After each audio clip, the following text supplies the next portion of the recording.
નમસ્કાર દર્શક મિત્રો, આપ જોઈ રહ્યા છો મુંબઈ તરંગ ન્યૂઝ. હું છું એન્કર અર્પિતા પટેલ. હવે જોઈએ અગત્યના સમાચાર.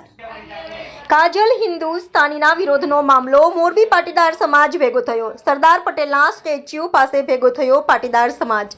યુવાનો, ઉદ્યોગપતિઓ અને મહિલાઓ પણ જોડાઈ. હાથમાં બેનરો સાથે કાજલ હિન્દુસ્તાનીનો વિરોધ કરવામાં આવ્યો. કાજલ હિન્દુસ્તાની માફી માંગેના બેનરો જોવા મળ્યા. રિપોર્ટર જયેશ બોખાણી, મુંબઈ તરંગ ન્યૂઝ, મોરબી.